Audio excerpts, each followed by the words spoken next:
નમસ્કાર, આપ જોઈ રહ્યા છો સીએનસીસી ગુજરાત. હવામાન ખાતાની આગાહી મુજબ આગામી તારીખ 8/1/2024 અને તારીખ 9/1/2024 દરમિયાન કમોસમી વરસાદ પડવાની સંભાવના હવામાન વિભાગે કરી છે. આ બાબતે પાટણ જિલ્લાના બગાયતી ખેતી કરતા ખેડૂતો અને ખેતીવાડી ઉત્પન્ન બજાર સમિતિની ખેત પેદાશો તેમજ રસ્તા ઉપર અનાજના દુકાનદારો, સરકારી ગોડાઉનો વગેરેમાં અનાજના પુરવઠાને સલામત જગ્યાએ સ્ટોર કરવા અંગે આગોતરી પહેલેથી જાણ કરવા તથા માહિતગાર કરવા માટે નાયબ બગાયત નિયામક દ્વારા અખબારી યાદી પ્રસિદ્ધ જાહેર કરવામાં આવી છે.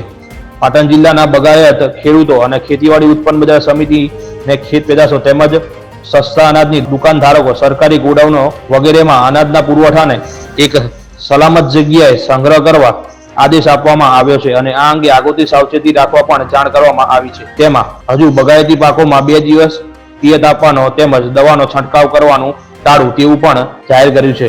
ઓચિંતી આવી આગાહી સાંભળી ખેડૂતોમાં પણ ભયનો માહોલ જોવા મળે છે કે પાકમાં નુકસાન ન થાય. Bureau chief, CNCC Gujarat, Patan.